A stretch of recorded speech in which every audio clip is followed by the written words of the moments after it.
Question 6, Tom Arthur.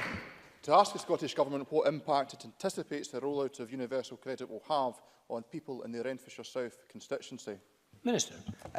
Presiding Officer, the UK Government's planned rollout of universal credit full service in Renfrewshire in September 2018 is unfortunately likely to result in increased debt, hardship and rent arrears and push people into crisis and at risk of homelessness, as that is what we have seen in other council areas, as I've just said.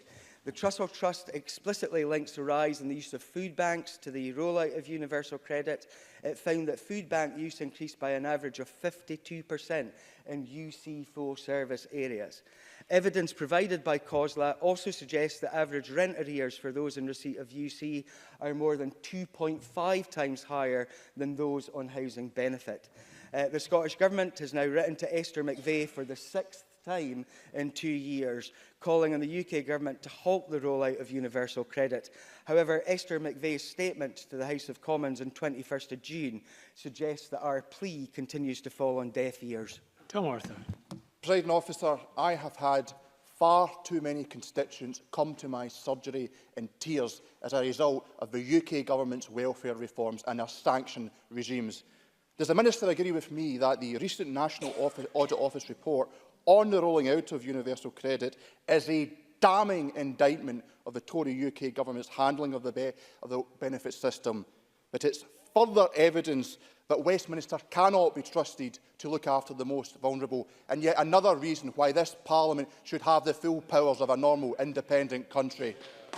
Minister. I agree completely and utterly with Tom Arthur that this Parliament should have full powers over social security.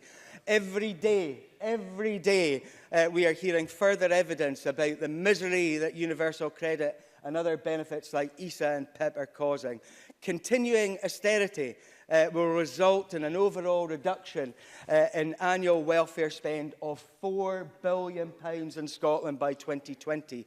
This is in stark contrast to the way we will deliver social security in Scotland.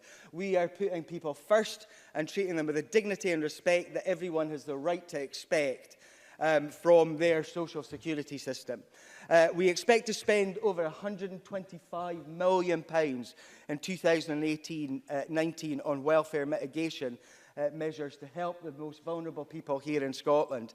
That's over £20 million than that spent in previous years. But the key thing in all of this is that the Tories should rethink their policies of austerity and roll back on these nonsensical benefit cuts.